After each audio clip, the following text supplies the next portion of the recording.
I'm a full functioning pothead. Low dose natty.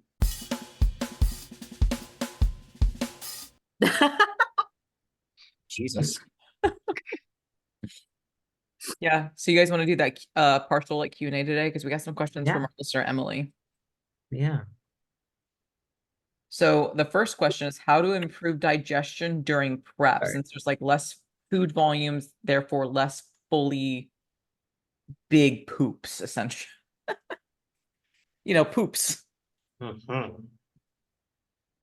Do not drink Walden Farms. Yeah, don't do that. Yeah, dude. The whole like protein fluff bullshit, that's not the move. But like some good advice is like still making sure that as food gets less, that doesn't mean that the food quality becomes less. We still want to make sure we're eating whole foods, fruits, and vegetables for that fiber content to add bulk to the stool. But especially for bikini athletes, let's be honest, like sometimes we have to go like sub 1,000 calories and we're having like really like trace fats, trace carb days potentially. Like adding in a good fiber supplement could potentially be beneficial as well. And when it comes to the right fiber supplement, like it's not one size fits all. So it's not like you should immediately grab the Metamucil, right? Mhm. Like I forget what the exact fiber supplement is called. I'll have to look it up and see if I can put it. Fiberlides.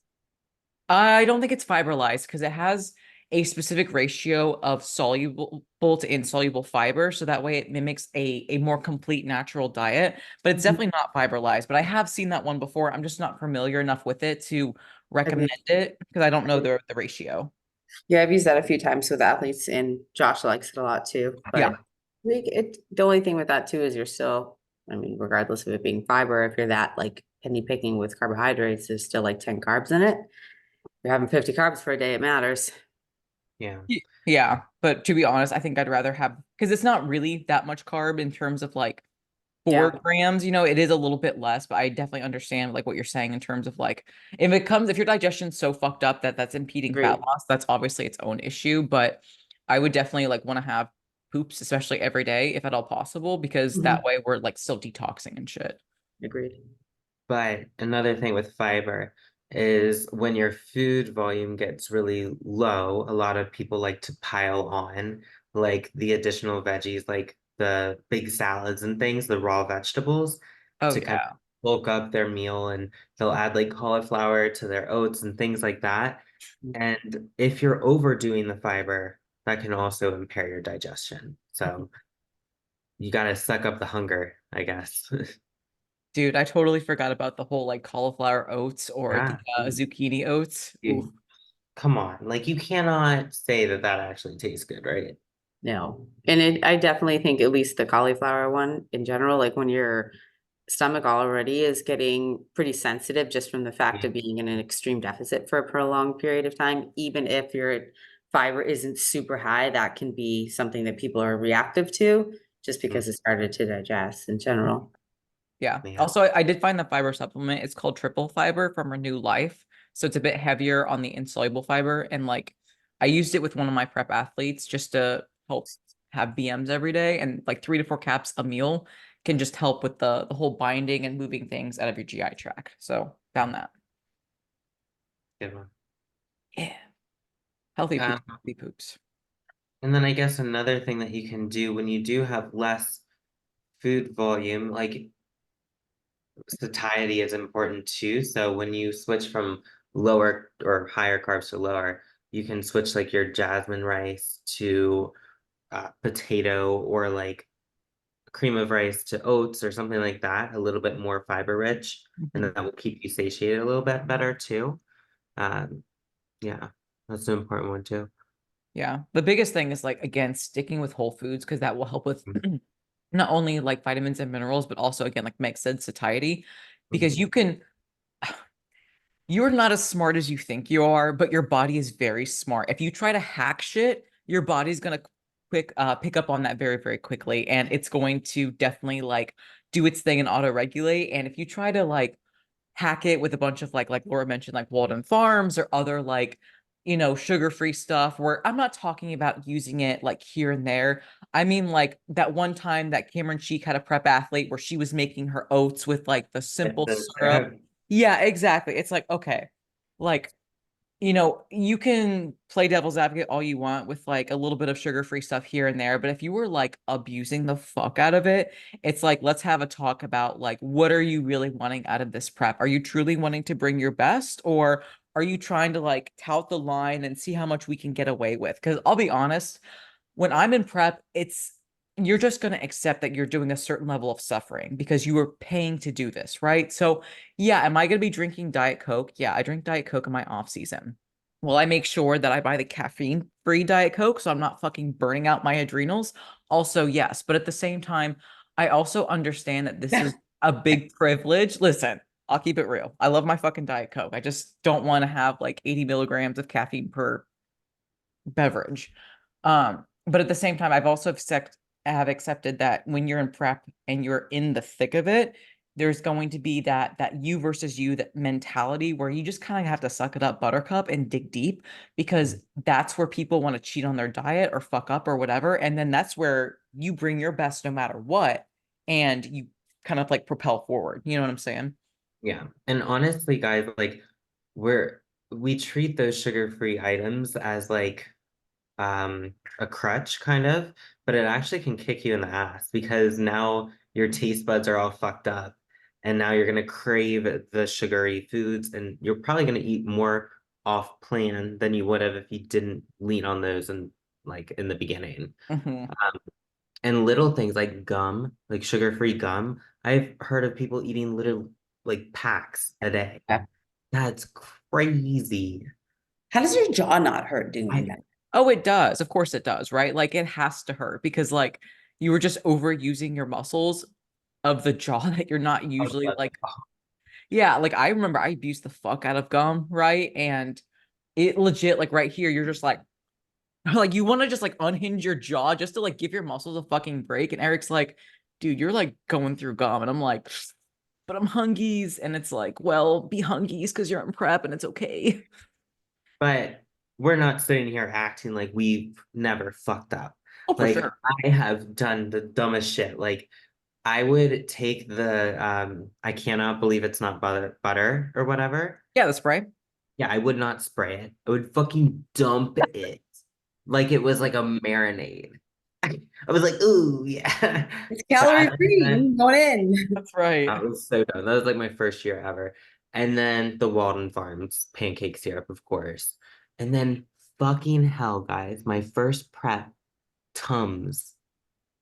Oh Yeah, yeah. You were Dude, Dums, I yes. fucked my shit up because of that. And my digestion was so shit after that prep. I was like, why? And it's probably because my stomach acid was like like nothing. Because I was eating like it was, I don't know, candy or something. I was just going in the through. medical aisle. We talked about this. Yep. That's calorie free. Yeah, so I've done my Dude, fair share of stupid shit. I forgot about Tums and Benefiber. I remember as a kid, I had awful digestion because I ate like total shit.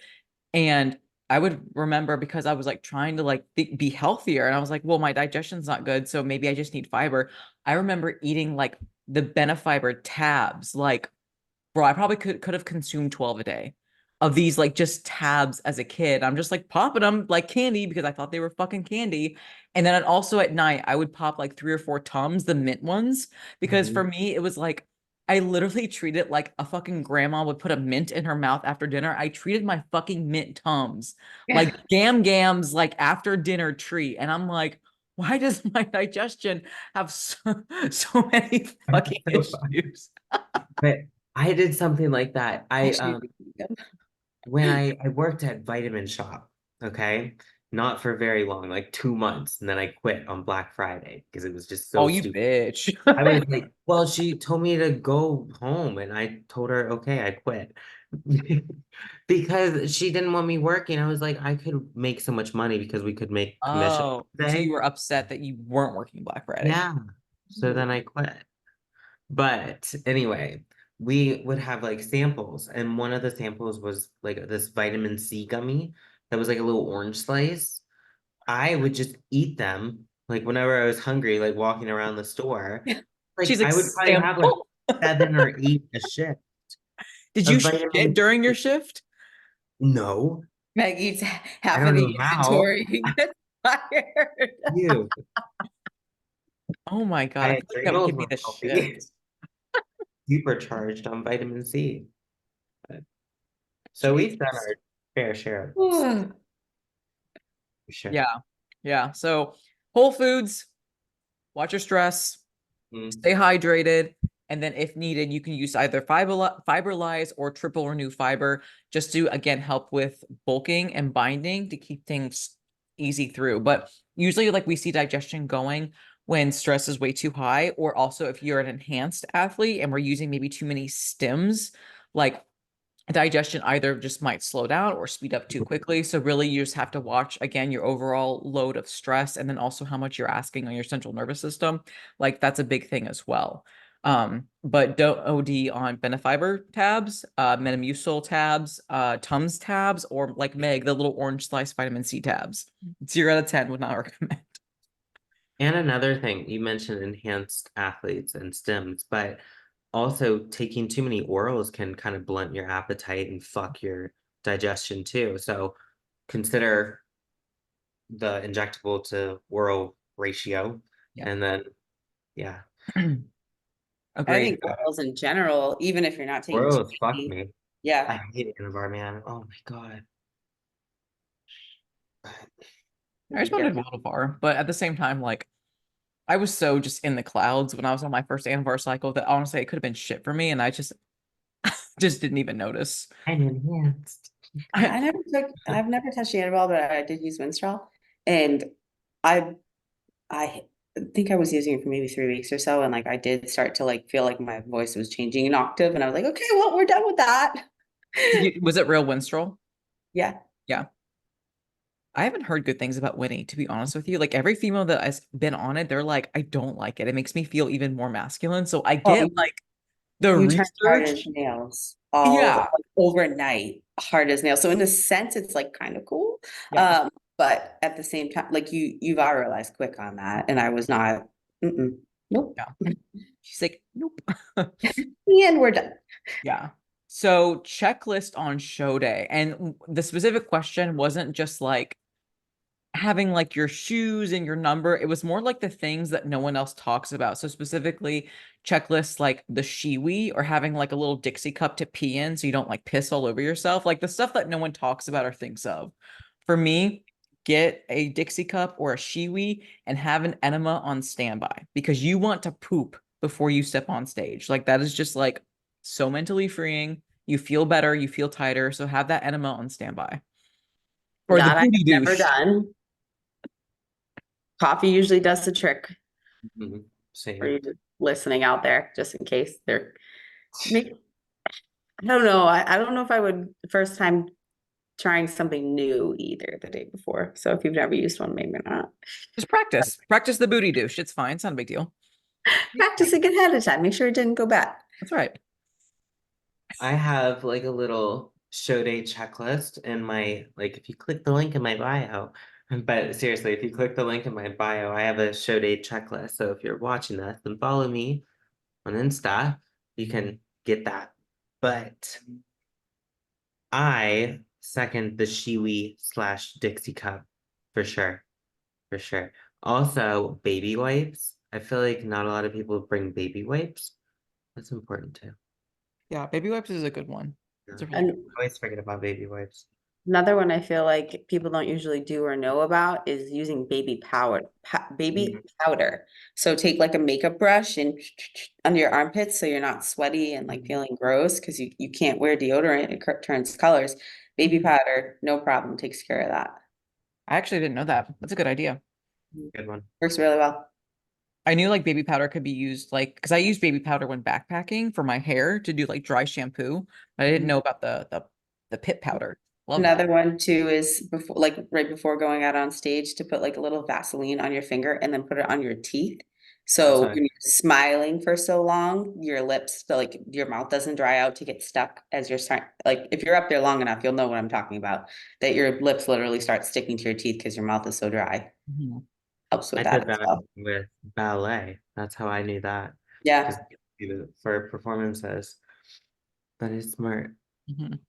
Yeah, I would say just remember to that like you were going to be tan, so like pack black clothes and make sure that like the stuff that you wear isn't like going to either fuck up your tan or like there are some materials, especially black robes, that can actually like bleed into the tan and help also change it color. I don't remember the chemical in some satin robes, but just be mindful of that too, because you don't want to like look orange or green. You want to look tan. But another thing about what you're wearing, like the silk robe or whatever, satin robe, don't just wear that. Bring sweats, bring like hoodies because you want to stay warm backstage to keep the muscles warm Mhm. and like the blood flowing. Because if you're so cold, how are you gonna get a pump? So I dress like a fucking hobo on show day. Right. I'm like in layers and layers. That would be good merch gear, like Physique Forms sweatpants or like the big, I Big like tan but boxes. yeah. like button up flannels for the reason that you don't have to like pull it over your head, things like that. Oversized flannel, it's warm, it's comfortable. Get a dark one so you don't care about it. Honestly, Walmart sells them for like $10. Get a men's, whatever.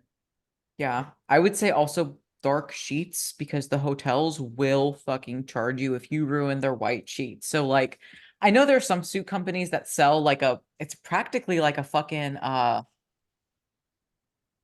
sleeping bag where you kind of just like worm yourself into. You could definitely do that, but honestly, I go to Walmart, I buy the black or brown sheets, the ones that are actually fitted that technically go around a mattress, Yep. but I use the fitted to make myself a cocoon. And so it kind of like fits around me, kind of like a straight jacket, which is what belongs on me anyway. But it just like keeps me all snuggled in like a like a baby. That's I think smart. always bringing extra food. I've seen it a few times that shows run longer than you think they're going to. You're thinking you're getting on for prejudging at 2 o'clock, whatever the case may be. Prejudging ends up being at like 5 o'clock. Then you don't have enough rice or rice cakes or whatever. I would always plan for like a full day's worth of extra meals because you never know how things are going to go.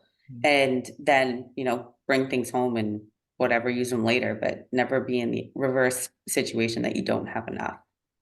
Yep, definitely good. Phone chargers, like stuff like that to keep you comfortable. Like honestly, I bring like a blankie, I bring a pillow, like have your feet up, have a book, have your AirPods or whatever, just to like chill backstage. Like don't get inside your head. Like of course you can talk to the other like athletes and competitors, and you obviously want to be like aware enough of your surroundings so you're not missing important cues and calls from like the people backstage. But you're going to be back there probably for a while, especially if it's at like a national show, and although they go very quick, there's usually a lot of people, so just chill back there, you know what I'm saying? Like I said, grab a book, like just have your phone on standby, have a phone charger, and just like chill out, because like the people that are constantly inside their heads running through the routine a billion times, like you're not helping yourself at that point. Like you're just getting inside your head, and you're going to cause your body to have a stress response. And plus, especially if you're a bigger girl or a bigger guy that's actually flexing during their posing routine, you're burning through all of that extra intramuscular glycogen and fat stores that like you might end up looking flat on stage, which that's not a good look either. So like run through your routine once or twice in the morning and then just like chill, because there's no more work to be done. And I feel like that's like one of the biggest things that I fucked up in my first show, because I was always like doing my posing routine. And I was like, oh my God, what if I forget something? And it's like, then I forget something. And who's gonna know? Me? And that's it. Yeah, that's smart. And then Ash, I had something I was gonna I say. did too, and I forget it now. Man, Fucking Ash, fucking Texas Road. Oh, sorry. I would always recommend having a backup pair of shoes. This actually happened to me. I had a strap break on one of my shoes yeah, that's smart. getting ready at a show. And luckily, honestly, you can get if you need to, a less expensive pair. I've gotten pleasers off of Amazon. They're I think $50 for a pair, and they're still honestly they're decent. Just to have something as a just in case. If you have the ability to have the same type of situation for a suit too, like if you have a friend that maybe let you borrow it, I get you're not going to go buy a new suit, But you never know what can happen. I've seen people have connectors break or at least have like Mhm. safety pins or something with you that if you ran into a situation, something, God forbid, broke, like that can be awful. Yeah, I saw like a sewing kit that you should have like an emergency little sewing kit just in case. But like, I'll be honest, I don't know how to fucking sew shit. So like, I'd be like, Well, FaceTime, I'll teach you. that's right. Just I'll be in like case you need busting it. out the duct tape, like that's fixing my suit, having my number hide it. But you mentioned something, Ash, about not running through your posing routine so much because it could cause like just worse shit to happen than better. When you're loading up on carbs, maybe not really for bikini, well, kind of bikini and wellness, I guess, but definitely more muscular divisions. You want to go through at least like a round a quarter turns after each meal because that's going to help kind of like pump those, carbs in to Yeah. the little flat muscles, So definitely posing between meals is important, but don't overdo it, of course. And then something to go along with like posing and all that is bringing your ring light because Yes. hotel room lighting is hot ass garbage. I don't think I've been in one singular hotel room that had good lighting ever. hmm No, I But agree. But you're also not a real bodybuilder until you take a like peak week photo in like a gas station bathroom because my athlete Tessa had to do that twice, and I was like, this is awesome. would But you like okay, say you have a show that is an 8 hour drive away. Would you fly or would you drive? I would fly. I you think see, I I'm would from the Midwest, so I'm like, I would drive up to 10 hours, but 10 plus, that's pushing it. I wouldn't. Oh? Hmm. I flew to Pittsburgh. Wow. I competed in Shit. Pittsburgh. 8 hours. Would we drive or fly to a show? Drive. You see, Eric's saying drive, and honestly, I probably would drive too. That 8 hours, Right. long ass time, but it's at that point where that's like 3 or 4 pee stops, and you can have a cooler. If you're enhanced, you can bring your drugs safely. But beyond 10, 12 hours for me, since that's like usually the time it takes driving from Charleston up to Ohio, that for me is just punishing. But I think I could handle 8 hours. Yeah. Oh, you said travel with your drugs safely. BT dubs, guys, when you ask us questions on the anonymous link, don't ask me how I travel with my gear when I'm flying from Tampa to How can I Arizona. smuggle my I was gear? like, TSA yes. be like, I was like, what? Like, you realize this is fucking illegal. substance. This is illegal. I'm smuggling drugs. The Like, best is when it's like out of the country too, like someone going to Mexico. I've had that before, like going to Mexico. Dude, if you get caught with that, you're staying in fucking Mexico. You are not coming I, back. I travel to the UK constantly with it, but like I'm not gonna share that information with my followers on a Q&A. Like Yeah, I was just like, like, "Oh, do you have a brain?" Like what? oh my God. Now I have heard from other sources, like how people they travel with stuff. Again, I'm not saying that you should do this. I'm saying this is what I have heard that when you were taking insulin, because insulin, when it's from Walmart, is completely legal. Like you don't need a prescription in the US. You can just put it in like a diabetic kit and be fine.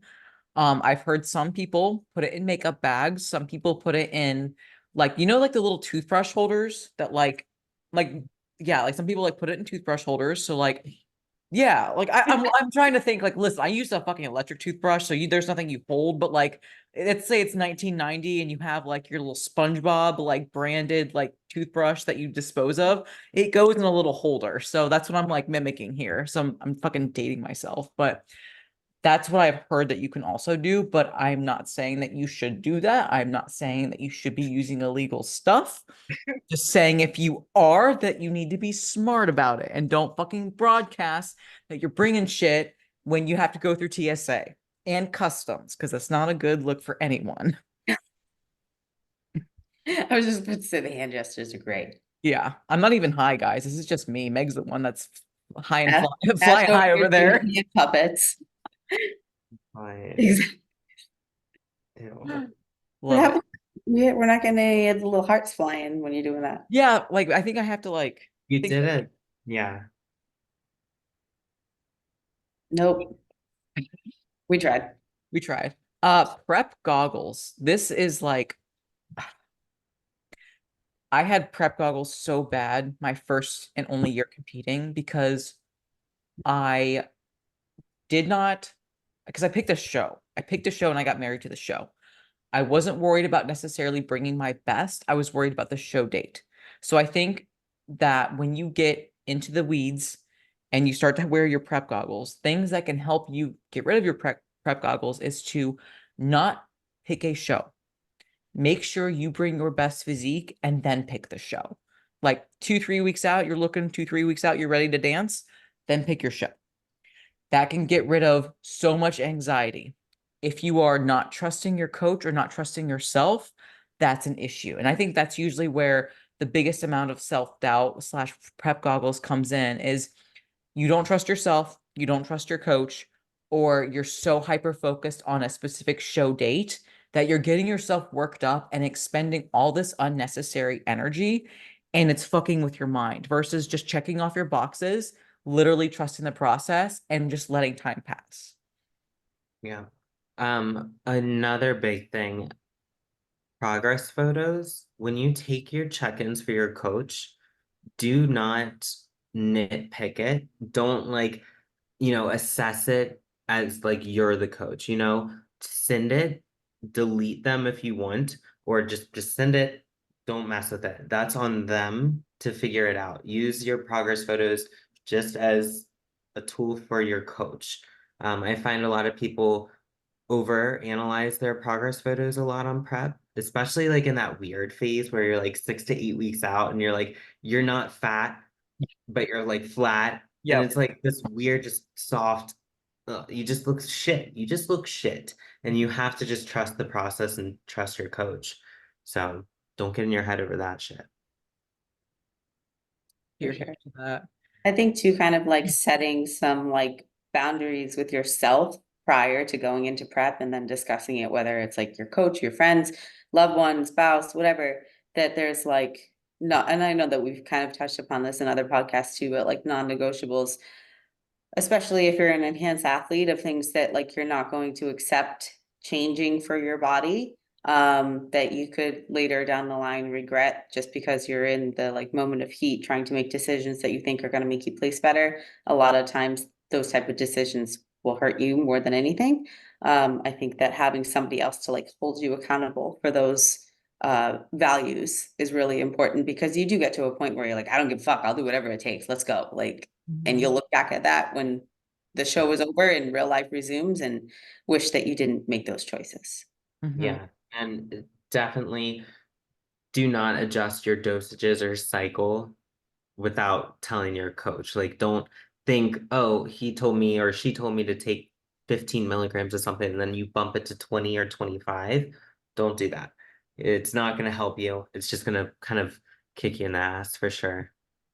Yeah. I know we were all very opinionated about what happened this past weekend at Tri-City with the level of amateur athletes we saw on stage for the women's division. But that's why I want to emphasize bringing your best physique to stage and not picking a show ahead of time. Because what happens if you are not ready? Are you still going to do that show? And clearly some people did, and fine. But like, to me, bodybuilding is not just like a weight loss competition. Like, that's just not the sport. So it's like making sure that if you were going to be a contest prep athlete, that you were going to do the whole competitive bodybuilding thing, that you don't miss out on the word competitive, right? Because yeah, we talk about it's you versus you, but like it's you versus you up here. Like, you have to make sure that you're not like skipping out on shit, that you're not like, bullshitting around with your checking your boxes and stuff like that, with your training, you're not cheating on your diet. But when you were a competitive bodybuilder, you were on stage versus, either 1, 2, 3, 4, or maybe even like multiple like call outs of women and men who hopefully have also brought their best package to date. I don't know about you ladies. I'm sure you'll agree with me. I don't want to win because others lost. I want to win because I was the best. You know what I'm saying? Like that's how I want to fucking bodybuild.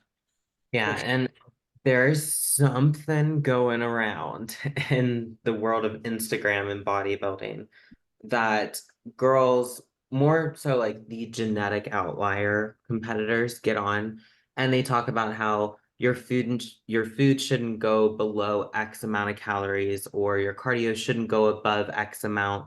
Like, oh, I was able to get shredded doing like next to no cardio. My calories stayed at like 1700 plus. It's like you're a genetic anomaly, first of all. Mhm. Like you didn't have this like before social media and all that bullshit. Like you didn't have bodybuilders saying like, "Oh, I didn't have to do that much cardio." Like Yeah, it didn't exist. it just Because didn't nobody exist. gives a shit. But now Nobody people give a cares shit what you, because they're yeah. so nosy. Yeah. And they're just fucking soft. Like one prep, you may just have to push harder, and that's Yeah. okay. That's not your coach's fault or like him being a bad coach or something like that. You just sometimes have to push harder. And I feel like people are just too soft with it. And I don't like it. Yeah, especially like on the female side. Like it really bothers me where it's like I get that, especially bikini, like we don't need to be as hard as figure or WPD or bodybuilding for crying out loud. But that doesn't mean you show up fat. Like, you know what I'm saying? Like, I don't like that some coaches like glorify, like, oh, your calories should never go below X. Okay, says you, but like what if like you gotta push, you know what I'm saying? Or you're like 5 foot nothing, 100 pounds. Like you don't burn as many calories as someone who's 5'7" over 200 pounds. So it's like I'm so tired of people trying to make contest prep healthy. And by saying these overarching, guys, I'm getting heated. I These know. overarching claims of, oh, you shouldn't be doing more than XYZ. It's like this is not healthy. So sometimes it's going to require unhealthy levels of starvation and output when it comes to getting true stage conditioning. That is what bodybuilding is when you are competing on stage. So, like, let's just focus on ourselves and bringing our personal best. So that way we make bodybuilding what we want it to be and having a higher level of athleticism when it comes to the athletes that we put on stage as coaches, but also as athletes ourselves. Mhm. Mm. When you put the work into a prep, you want it to be competitive. You want others to show up bringing their best in a challenge to one another. I mean, I experienced that with the most recent show I did. And like, granted, I give her the girl I went, there was only myself and one other girl. I gave her credit because she made a big like life transformation. She lost, I think she said like 40 pounds or whatnot. But for her starting point, for her starting point in prep and my starting point in prep were two totally different. And honestly, I was leaner, not in prep, than what she got on stage at. And as somebody that like fucking busted their ass, I'm not saying she didn't, but was like, honestly, I was too lean, but regardless, I was disappointed because I didn't feel like it was even a fair comparison for like what the requirements were for the division. Yeah. I remember that you were pissed. Yeah. You I were didn't pissed. feel good about winning, and that sucks. Mm, yeah. I think more Um, people could be focused on. I get winning is not everything. I get you should not be like, there's a certain point where you have to like call a spade a spade. And if you were like not responding and you were getting to the point where you were getting sick, then okay, then I get like we need to be smart about it and not sacrifice our health for a little trophy and medal. But like there is a line between like pushing to the point that you need to push to get the conditioning required for your division versus having a just blatantly disregard for your health and just pushing for the sake of having, like I said, a trophy. So like again, there is a difference and you won't know the difference until you were in it and you were receiving like either good or bad biofeedback and your coach is like looking at things for you or you're getting labs. But like don't take with what we're saying being like, oh, you have to fucking kill yourself for prep because no, but you are going to suffer because it is taking your body to a place and taking your mind to a place where quite frankly it doesn't want to be. yeah. And I've gotten a lot of like questions similar to this on like my Q&As and stuff. And they'll be like, what's your opinion on my coach having me eat only this and doing this amount of cardio? And I'm like, that's maybe that's what is needed, you know, that's my opinion. But I find that these people are starting to hear these other like false messages where, oh, prep doesn't have to be that hard. It can be easy. Like you don't have to do that much cardio. You can eat this much. Like this false kind of narrative on social media. And they're saying if your coach does this, they're a bad coach essentially. And now these people that coaches are pushing really hard are coming to us and saying like, what is your opinion on it? And it's like that's probably just what was needed. And your coach will reverse you out properly if you know you trust your coach and they do have your best interest. Mhm. But I think don't that leave your coach over that, you know? I think that that's the biggest key and the least talked about thing when it comes to people getting fucked up from prep is Yeah. not doing the work to come out of it when Yeah. it's needed in prolonging preps, not taking, health phases seriously and think like you'll see, oh, so and so worked with this coach and they're blaming this coach for fucking their health. Well, like you agreed openly to doing that. Yeah. Obviously, there's going to be situations that do meet those requirements, but for the most part, I think a lot of people after they prep are like just done with it and don't want to take the action they need to get healthy. Yeah, And they'll like, just fucking eat their 16 billion crumble cookies backstage, I not know. get back on reverse, and oh, it's my coach's fault that my thyroid's fucked. Like, no, it's you were a crumble cookie fucking bitch backstage, and you wonder why you gained 20 pounds in 2 weeks. And like, Yeah. come on, like A plus B equals your And fucking that's what I'm saying. They're like leaving these coaches, blaming them for not caring during prep. It's like, well, maybe that's just what you needed to get actually Yeah. stage lead. So I don't know. It's just people are soft. Mhm. People are so soft nowadays. It's embarrassing. Yeah. And like the coaches that talk about like, oh, if your coach does this, like Yeah. what they're trying to do is they're trying to plant seeds of doubt in your head, the athlete. Yeah. Because if the minute you doubt and you start listening to them and following them, and then you're like, well, maybe they can coach me better. Maybe they have the secret. And here's the deal. When they do that, chances are they're probably putting donuts on stage. Okay. And like, again, that's not how I want to bodybuild. I don't want to look like a fucking donut. Like I want to look like how bikini should look because like that's like what I envision and that's what I want to bring to stage when it comes to having a higher tier, higher caliber athlete. So it's like you really when you're working with a coach, it's great to be educated. It's great to ask your coach questions so that way you feel confident in your plan to better execute. But when you're an athlete, be an athlete. And that's why it's very difficult to coach coaches, right? Because we're always like bombarded with information, studies, whatever. But it's like if you constantly are looking for better from another person and not expecting better from yourself and checking off your boxes, that's where people fuck up. It's like they think that Coach X has the secret. And okay, unless the secret's fucking trend, like I don't know what to tell you, but like the secret relies in the work that you need to do on a consistent basis, not from someone else's protocols. Yeah. And also when a coach, like your coach always, or they should have your best interest at heart, you know? If a coach tells you we're not ready to start a prep and they give you legit reasons, like this is what we need to improve to start prep, don't leave them and just go to another coach that's going to prep you immediately. You know, there was a reason your coach said you're not competitive yet. It's not like I don't even know what it is. It's like people are just rushing into like competing nowadays Well, because I it's think popular. yeah, it's popular. It's like a fad almost. It's weird.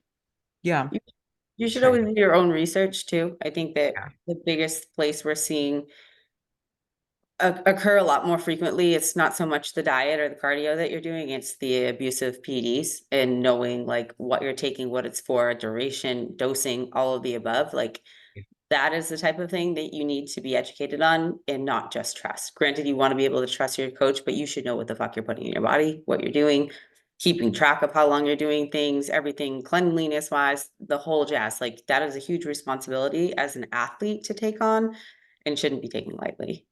I Mhm. agree. That's smart.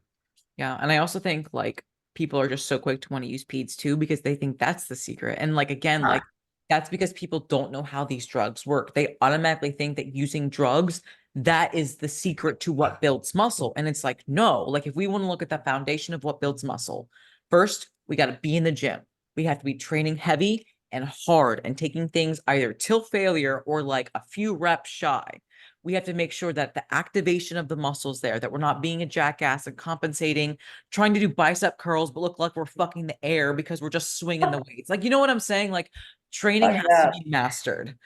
And then the nutrition, because when we're in the gym, what are we doing? We're tearing down the muscles. We're literally breaking the fibers and ripping them down. So what does nutrition need to do? It needs to go in and give us more building blocks to repair the muscle. Okay, but how do we repair the muscle?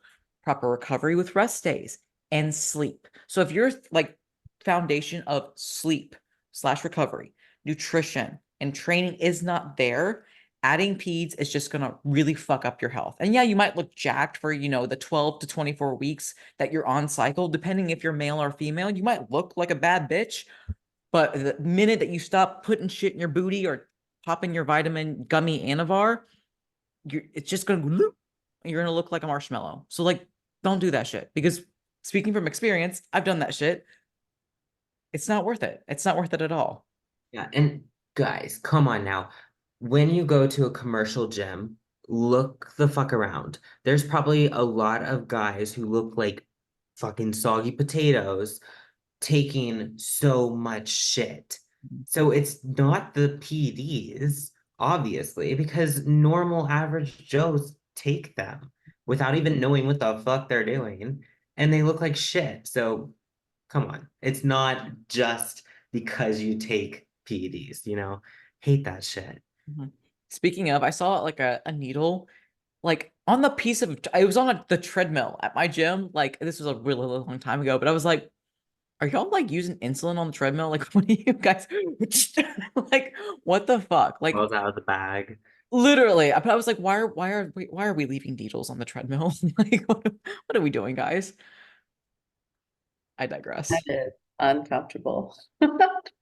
I mean, Yeah. like, there are some people that like when they look at the research, they're like, oh, I need to inject my growth hormone after like my first Oh, working set. You know what I'm saying? So like there are some people that are just like militant, where again, you're missing the forest for the trees here when it comes to like what actually builds muscle. But that's what I think happened, is like they got like 2 or 3 working sets in and they're like, now I need to inject my growth hormone, and just And then that was good. Laura made it funny. made it funny. Oh shit. I've actually seen a lot of controversy about that lately, of like when you're supposed to inject or not, driven a lot by Um, Dr. actually. Dude, I just do pre and post. I don't overthink it. Like I just round my insulin, my pre, my post, and I just don't overthink. I don't know, but that's my opinion. I always say whatever you can be consistent with. yeah, because that's gonna matter most, Yeah, like pre, post in the off season when I'm using insulin and eating a lot of food, and then if I want to use fat loss, obviously before cardio. Boom, science. You got one more, right? Yeah. I kind of wrapped Kinda. doubt in Phase of doubt was, yeah, okay. goals. Yeah, but like I don't know, like give yourself, like prove to yourself that you can do this. Like we all have like days where we're feeling really motivated, or today, like to me, I was like, wow, you're a piece of shit. But yeah, I did what I needed to do, and all the negative self bullshit talk, like it was there during my training sessions, but I didn't give in and believe it. So it's like we're all going to have days of self-doubt and low levels of motivation, especially when you're in prep and you don't actually have high levels of like serotonin and dopamine because of low food and all this shit.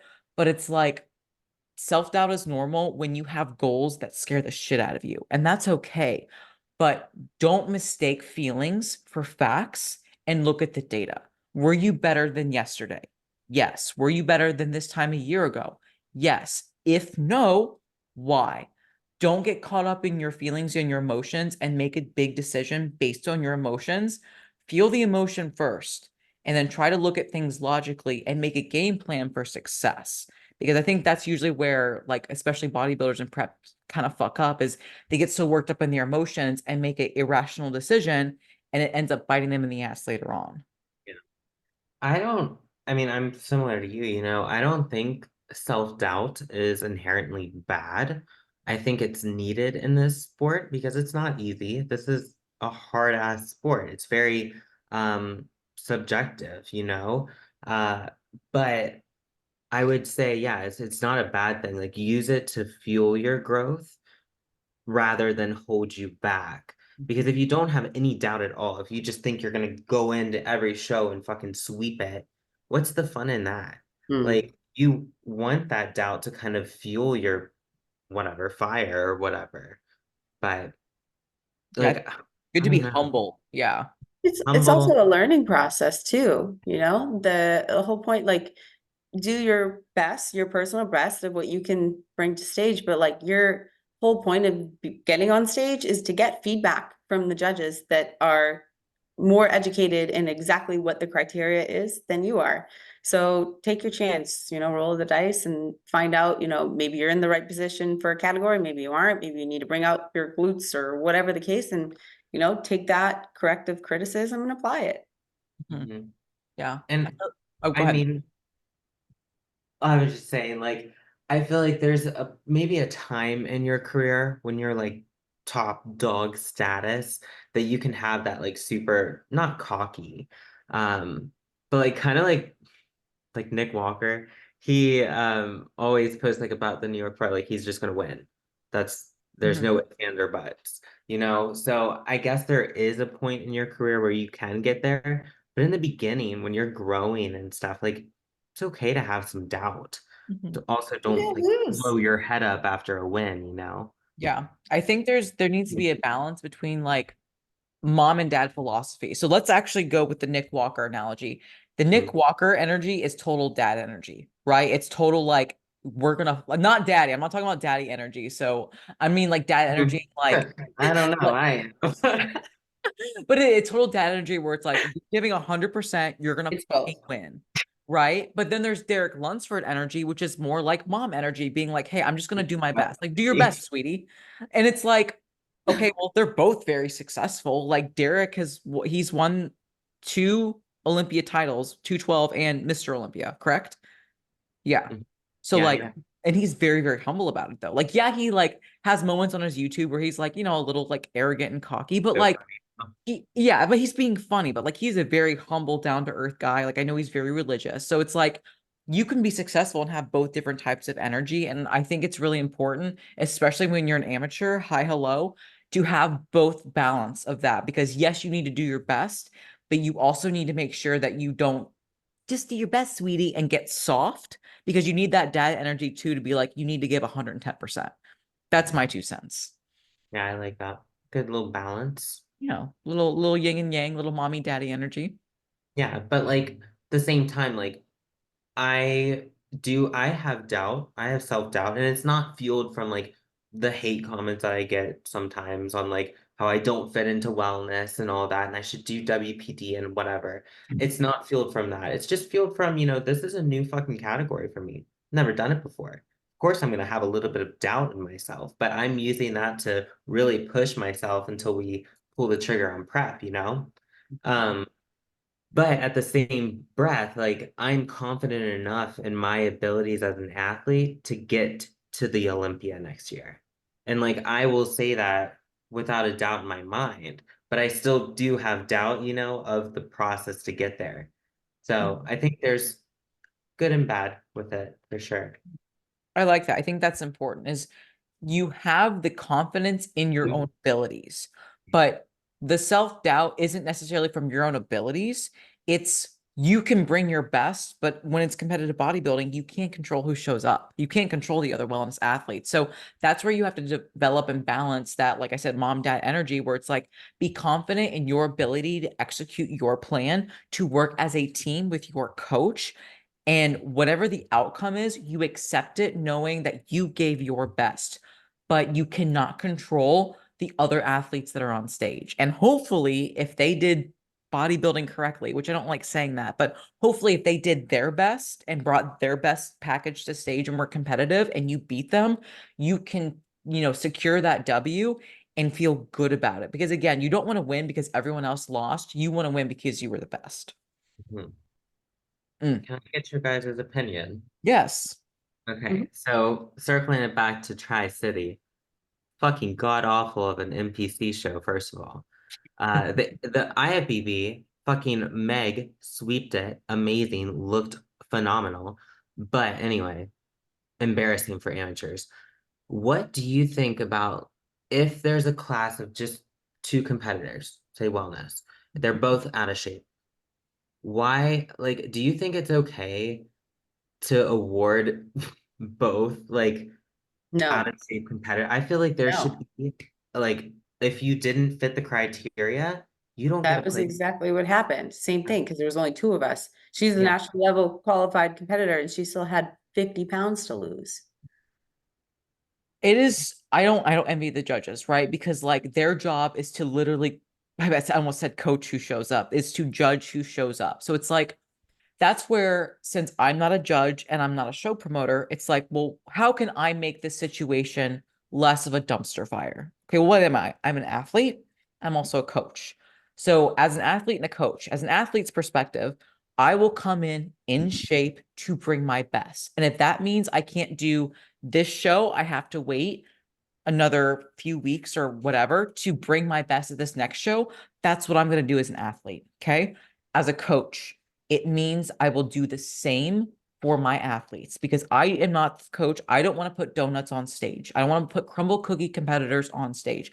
I want to make sure my athlete brings in his or her best, which means we don't get married to a timeline and we don't cut corners. We take health phases, we take proper off seasons, we do pre-prep phases. We take as long as we need to in prep to bring the best. And that's my thoughts on it because it was embarrassing. It was totally embarrassing. And I hate that that was the outcome. But since I can't go back in time and undo anything or like, tell the show promoter they got to shut it down like fucking Gordon Ramsay, it's fucking rule. Like I can't do that. So as an athlete and a coach, those are my actions stepping forward. There's always hairy situations too. I mean, I had an athlete one time that was just not ready and we were on track for quite some time. And then, 4 weeks out from her show, I was like, we need to extend this. And she couldn't because she was leaving for vacation. So I did, I had no choice but to let her get on stage because that was it. So I think there are definitely situations that you run into with that, but try to not plan a vacation right Literally. after your fucking show. Jesus, that reverse was fun, I'm sure. Oh, there wasn't one, and I had no control of that. Yeah. Dude, Jesus. that is so bad. People always do that too. They're like, oh, Yep. you're gonna go on vacation the week after. No, no, I've no, done that. no. You And should give I yourself 8 weeks after a show to like reverse out, feel good, be in a good position, mentally chill out, because you probably won't have fun otherwise. Yeah. or you'll overdo everything. Yeah. Alcohol, the Yeah. food, everything. And you'll feel like dog shit. But You gained 30 pounds. Yep. In what, like 4 weeks? Yeah. Yeah, like that's the thing. Like people like don't understand. Like when we talk about this shit, we're not just pulling that out of our ass. Like this is like the truth. Like there are competitors, both guys and girls, ranging from itty bitty bikini to men's open class that will gain a lot of weight in a very short period of time. And it is not muscle, it is food, fat, water, inflammation. And you have to remember that, like, your heart can only pump so much blood. Your digestion can only handle so much. Your liver can only process so many toxins. And when you go from, like, especially if we're talking like an itsy bitsy bikini competitor, 30 pounds in 4 weeks is a lot of fucking fat and fluid. Like, holy shit, I'm sure she felt like ass. I was gonna say, I think even all those points are very important, but the mental fucking mind fuck you go through Mhm. is awful. And I mean, that's where eating disorders start arising too, after, you go through that whole merry-go-round of Mhm. wanting to lose the weight. Yep. And then they blame the coach and bodybuilding, and it's bodybuilding's fault and the coach's fault. And it's like, I'm switching. it's like your eye twitches. You're just like, get out of here. But yeah,